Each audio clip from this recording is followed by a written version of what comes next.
السلام علیکم ناظرین، آج منظر کے مہمان ہے لیاقت علی انجم صاحب۔ لیاقت علی انجم صاحب سینئر جرنلسٹ ہیں گلگت بلتستان کے، اور چونکہ آج ہم بات کریں گے گلگت بلتستان میں اس وقت جو بحران مچا ہوا ہے، خاص کر معدنیات اور جیمز سٹون کے حوالے سے جو 2025 کا ایکٹ گلگت بلتستان حکومت کو موصول ہوا ہے، وہ بھی وفاق کی طرف سے۔ یہ سمجھ میں نہیں آ رہا ہے کہ گلگت بلتستان حکومت نے اپنا کوئی ایکٹ کیوں نہیں بنایا۔ وفاق کی جانب سے خیبر پختونخوا حکومت کو بھی یہی ایکٹ بھیجا گیا ہے، سیم ایکٹ جو ہے وہ گلگت بلتستان حکومت کو بھجوایا گیا۔ اس سے پہلے جو بیان آیا تھا وزیر اعظم پاکستان کی جو سٹیٹمنٹ، اس کے بعد ہی گلگت بلتستان بھر میں ایک شدید رد عمل جاری تھا، اور کیا ہونے جا رہا ہے، کس طریقے سے کہاں کہاں ہے، اور ایکٹ کے اندر کون سی ایسی چیزیں ہیں جو عوام کے مفاد کے مخالف ہے، اس حوالے سے چونکہ ان کی گہری نظر ہوتی ہے لیاقت علی انجم صاحب کی، ہم انہی سے بات کرنے کی کوشش کریں گے۔ لیاقت صاحب، کیا ضرورت تھی وفاق کو ایکٹ بنانے کی، بنا کے تحفے کے طور پہ لوگوں کو بھجوانا، صوبوں کو بھجوانا؟ گلگت بلتستان تو نہ صوبہ ہے، ڈسپیوٹ ایریا ہے، یہ کیا کہانی ہے؟ کیا ہونے جا رہا ہے پاکستان میں واقعہ؟ یہ منرلس اسی طرح افریقہ سے جیسے مغرب لے کر گیا، اسی طرح لے کر جائے گا کہ یا نہیں، کہ یہاں پہ بھی کچھ دینے کا پلان ہے؟ بہت بہت شکریہ منظر بھائی۔ دیکھیں، ابھی آپ نے انٹرو میں جو ہے وہ سارے جو دریا کو جو ہے وہ کوزے میں بند کر دیا کہ ہماری جو اسمبلی ہے وہ کیوں کوئی ایکٹ نہیں بناتی۔ تو اسی میں جو ہے، اسی سوال کے جواب میں ہی ساری سچویشن جو ہے سامنے آتی ہے۔ لیکن ایکٹ تو انہوں نے اس پہ لینڈ ریفارمز پہ بنایا تھا، جس کا ابھی تک کوئی پتہ نہیں، 5 مہینے ہو رہے ہیں، اسمبلی بھی بند ہے۔ وہ موقع دیکھ رہے ہیں نا جی، وہ کسی بھی وہ دن جو ہے وہ موقع پہ وہ سامنے آ سکتا ہے، ایک دم سے نازل ہو سکتا ہے۔ تو ابھی جو ایکٹ کے حوالے سے اس وقت جو صورتحال آپ کو پتہ ہے کہ گلگت بلتستان میں ایک بہت الارمنگ سچویشن ہے۔ اسکردو میں آپ دیکھیں، دیامر میں آپ دیکھیں، غزر میں جو کچھ وہاں سے جو ہے صورتحال وہاں پیدا ہو رہی ہے، اور جس طرح کے واقعات سامنے آ رہے ہیں، وہ بہت ہی الارمنگ ہے۔ اور چلیں اس پہ ہم وہ کسی دن بات کریں گے۔ لیکن جو ہے ابھی جو ایکٹ مجوزہ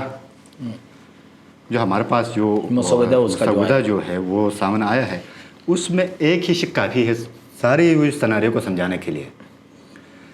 یہ اس کا جو ہے باب سیوم، اس ایکٹ کا جو مسودہ ہے، جو مجوزہ ہے ابھی، اس میں ہے 29.1 جو اس کا جو آرٹیکل ہے،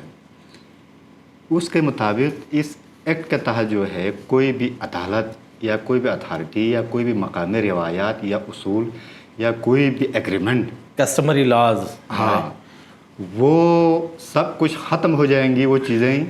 اس ایکٹ کے نافذ ہونے کے بعد۔ اور وہ کس کی ملکیت ہوگی؟ حکومت کی۔ میں آپ کو ایسے کہ یہ پڑھ کے سناتا ہوں۔ حکومت کی کیا؟ جس کو لیز آؤٹ کریں گے ان کی ملکیت ہو گئی نا۔ حکومت مینس کہ انہوں نے تو لیز آؤٹ کیا۔ اب اس میں بھی ہے نا کہ حکومت نے کہا ہے کہ یہ لیز جو ہے معدنیات کی جو ہے لیز ہولڈر فائنل جو ہے وہ اتھارٹی نہیں ہوگی، پھر بھی حکومت کی ہوگی۔ اس میں ہے تو 29.1 اس میں ہے کہ اس ایکٹ کے تابع، اس ایکٹ کے انڈر جو ہے، اس تابع جو ہے، مگر اب انہوں نے کنڈیشن بھی وہ ساتھ رکھا ہے، مگر کسی بھی دوسرے قانون، عدالت کے کسی حکم، یعنی کوئی فیصلہ آیا ہو عدالت سے، آیا ہوگا، یا کسی دیگر اتھارٹی کے فرمان، یعنی کہ کسی وزیر اعلیٰ، ایگزیکٹو کے کسی کوئی فرمان، جو ہے کسی رسم یا روایات کے کسٹمری لاز، ہاں، یا کسی معاہدے، دستاویز، تحریری معاہدہ یا کسی دوسرے دستاویز میں جو کچھ بھی اس کے برعکس موجود ہو اس ایکٹ کے، وہ تمام معدنیات جو کسی زمین کی سطح یا اس کے نیچے قدرتی حالت میں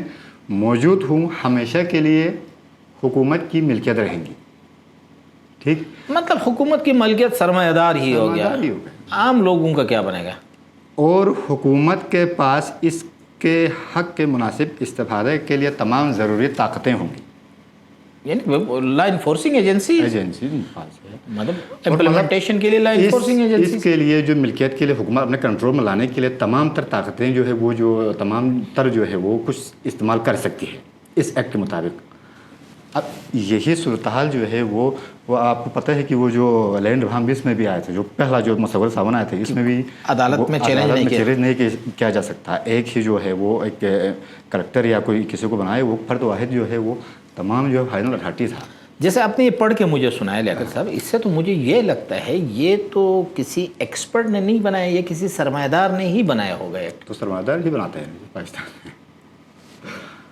مطلب یہ جو سرمایہ ہے، دار نے کوئی ایسے اپنے ایکسپرٹس ہائر کیے ہوں گے جس کے تحت یہ ایکٹ بنا ہوگا، کیونکہ جس طریقے سے یہ سرکولیٹ کیا گیا ہے صوبوں کو، کے پی کو بھی یہیں بھجوایا گیا ہے، سیم چیز ہے، سیم ڈرافٹ ہے جو مسودہ ہے جو اس وقت گلگت بلتستان کو بھی۔ تو کیا گلگت بلتستان اسمبلی اس کو کوئی ترمیم کے بغیر پیش کر سکے گی؟ دیکھیں اسمبلی کی صورتحال تو آپ کو پتہ ہے، یہاں پہ ممبران کی جو یا ان کی جو ولنس ہے، جو کچھ بھی ہے، وہ تو اکثر ہم جو کہتے ہیں کہ گلگت بلتستان میں اسمبلی کے اندر جو ہے اس طرح کی جو سمجھ بوجھ رکھنے والے جو لوگ موجود ہیں وہ ہمارے سامنے ہے۔ تو سارے جو ہے 90% لوگ سمجھتے ہیں کہ یس مین ہے، انہوں نے یس کرنا ہے، اوپر سے جو آپ فائنل جو وفاق سے جو کچھ بھی انہیں حکم دیا جائے گا اس پہ۔ اب یہ بلوچستان اور صورتحال اور گلگت بلتستان والی جو اسمبلی کی صورتحال سیم ہے۔ ٹی وی پہ ہم نے وہ کسی وہ جو حامد رضا کا انٹرویو آپ نے سنا ہوگا کہ اس کو کسی بندے نے بتایا کہ بھائی یہ جو بل انگلش میں جو ڈرافٹ سامنے رکھا ہے کہ یہ آپ کی تنخواہوں کا بل ہے، اضافے کا بل، انہوں نے اس کو منظور کروایا، بعد میں پتہ چلا کہ وہ تو معدنیات کا بل ہے۔ اب یہی صورتحال یہاں پہ بھی ہو سکتی ہے، اس میں کوئی بعید نہیں ہے۔ نہیں لیکن سب کیا سمجھتے ہیں، دیکھیں ابھی ہم کچھ دنوں سے دیکھ رہے ہیں لوگوں کے اندر بڑی تشویش پائی جا رہی ہے، لوگ جو ہے وہ بڑے پریشان ہیں کہ یار گلگت بلتستان میں جو ہمیں انفارمیشن مل رہی ہے یہاں پہ تو اس لیول کے معدنیات بھی نہیں ہیں جو ایکسپرٹ بتا رہے ہیں، اس کی مطلب جو کیٹیگری ہے اس لیول کی بھی نہیں ہے، اس کے باوجود وزیر اعظم پاکستان کی سٹیٹمنٹ اور اس کے بعد بلکہ آج 2 دن صاحب تمام ڈپٹی کمشنرز کی سٹیٹمنٹ آپ پڑھ رہے ہوں گے پریس ریلیز اخبارات میں کہ انہوں نے یہ کہا جہاں جہاں جے ایمس کا کام کر رہے ہیں لوگ وہاں پہ فورس استعمال ہوگی، قانون استعمال ہوگا، کام روک دے، یہ بھی آپ نے پڑھا ہوگا۔ تو اس سے کیا لائن آرڈر سچویشن پیدا نہیں ہوگی؟ دیکھیں لائن آرڈر سچویشن پیدا ہو سکتی ہے نا جی، ابھی ہونے والی ہے، کیونکہ سیزن ہاں ابھی جو ہے اسکردو اور بلتستان جو ہے آپ کو پتہ ہے کہ وہ ایک زرخیز زمین ہے، اس حوالے سے جو تحریک وہاں شروع ہوتی ہے اور بڑے کامیاب بھی ہوتی ہے۔ تو شگر میں 2 دن پہلے وہاں پہ بڑی ایک میٹنگ تھی پورے، اور شگر جو ہے معدنیات کے حوالے سے بھی جیم سٹون کے حوالے سے ایک بہت ہی ہارٹ ایریا ہے، بہت ہی اہم خطہ ہے، وہاں جو ہے وہ سارے مل کر داریل تانگیر بھی سر بڑا داریل تانگیر امپورٹنٹ ہے، ہاں، اور 4 ایریاز ہے، اور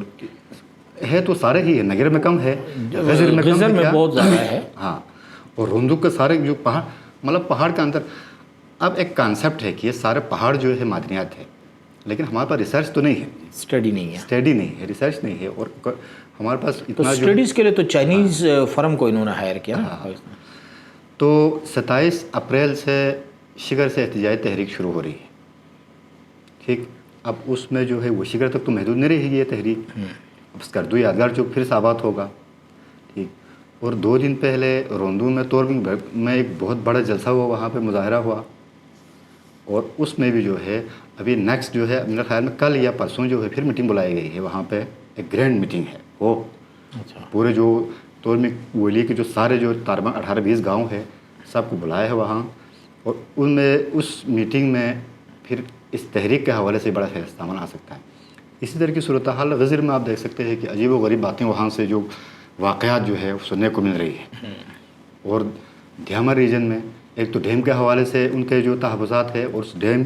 انہی جو مطالبات میں یہ سارے منرلز اور مائنز کے جو ایشوز ہے وہ بھی ہائی لائٹ ہو رہے ہیں۔ تو صورتحال دیکھیں گورنمنٹ جو ہے وہ یہاں پہ اصل میں جمہوریت کہتے ہیں نہیں، جمہوریت میں جو ہے وہ اسٹیک ہولڈرز جو عوام کے جو منتخب نمائندے یا خود عوام براہ راست عوام سے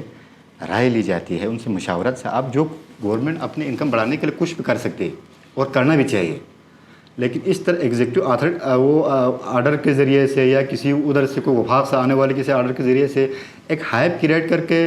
مطلب ایک اندھیرے میں تیر چلانے والے انداز میں جو ہے اس طرح ہائپ کریٹ کریں گے تو لوگ ابھی اس وقت ینگ جو نوجوان ہے وہ بڑے جذباتی لوگ ہیں، ان کی سمجھ بوجھ بھی اتنا نہیں ہے جتنا ہونا چاہیے، لیکن پھر بھی وہ لوگ سمجھدار تو ہے، سوشل میڈیا کا دور ہے، اب اس وجہ سے یہاں پہ ایک عجیب سوشل میڈیا میں تو پوری ایک جنگ چھڑی ہوئی ہے، جنگ ہے۔ ابھی آپ اس حوالے سے آپ دیکھتے ہیں کہ کوئی بھی جو ہے اس منرل کے حوالے سے کوئی بات کرتا ہے یا کوئی گورنمنٹ کا جو کوئی بھی اسٹیک ہولڈر، تو اس کا جو رد عمل دیکھیں کس طرح کا رد عمل جو کمنٹس ہے پہ وہ بڑا comments سخت میں رد عمل آتا، پبلک کا بڑا سخت رد عمل آ رہا ہے۔ تو یہ صورتحال گورنمنٹ کو چاہیے کہ آپ کوئی ایک گرینڈ جرگہ بلائیں، بجائے کہ قومی ایکشن کمیٹی کے جرگے کو دبانے کے بجائے گورنمنٹ آل خود جا کے وہاں پارٹیز پہ کانفرنس بلا لے، اگر گرینڈ جرگہ کے نام سے ان کو تکلیف ہوتی ہے تو گورنمنٹ خود جا کے کنوینس کیا سجیسٹ کرتے ہیں بینگ اے جرنلسٹ، جو مطلب لوگوں کو اسٹیک ہولڈرز کو اعتماد میں لینا چاہیے، اگر یہ نہیں لیتے ہیں تو ان فیوچر رد عمل کس سخت ہو سکتا ہے کہ یا یہ کوئی نارمل پوزیشن کی طرف جائے؟ ویسے الیکشن کا بھی سال ہے، یہ بھی دیکھ لیں کہ یہ معاملات۔ ہاں یہ، اور میں ذاتی میرا یہ خیال ہے کہ یہ الیکشن میں جو ہے سب سے اہم جو ایشو ہوگا وہ یہی چیز ہوگی، یہی معدنیات، یہ زمینیں، باقی جو ہے وہ سارے وعدے بہت پرانے ہو چکے ہیں، 70 سالوں سے باقی وہ ہم یہ کریں گے، آئینی آئینی حقوق حقوق تو اب لوگ جو ہے وہ آئینی حقوق کی طرف نہیں جا رہے، اس آئینی حقوق کے نام سے بھی لوگ چڑ ہے اس وقت۔ اصل چیز جو ہے زمین ہے، آپ کے معدنیات ہے، آپ کے فیوچر ہے، لوگ اپنی فیوچر کو جو ہے انسیکیور سمجھتے ہیں، میں سمجھتا ہوں۔ شکریہ لیاقت صاحب۔ ناظرین، آپ نے لیاقت صاحب کی گفتگو کو سنا، چونکہ یہ اس وقت لوگوں کے ذہن، لوگوں کے جذبات جو ہے وہ کافی اشتعال ہمیں دکھائی دے رہا ہے، خاص کر معدنیات کے ایکٹ کے حوالے سے، اور اس کے علاوہ جو لینڈ ریفارمز ایکٹ ہے اس کے حوالے سے بھی یہ چل رہا ہے، اور لوگ اکثر اس حوالے سے بلوچستان اور وزیرستان کے جو معدنیات تھے ان کا بھی حوالہ دیتے ہیں۔ لوگوں کے اندر ایک خوف اور نوجوانوں کے اندر ایک محرومی ہے، اور ابھی تک کی اطلاعات یہ بھی ہے کہ گلگت بلتستان حکومت نے گلگت بلتستان کے لوگوں کی جو تشویش تھی اس سے وفاقی حکومت کو باضابطہ طور پہ آج آگاہ کر دیا ہے۔ وہ کس صورت میں کیا ہے، ڈیٹیل جب بھی ہمیں موصول ہوگی ہم آپ کے ساتھ اس کو بھی شیئر کریں گے۔ اسی کے ساتھ اجازت دیجیے، اللہ حافظ۔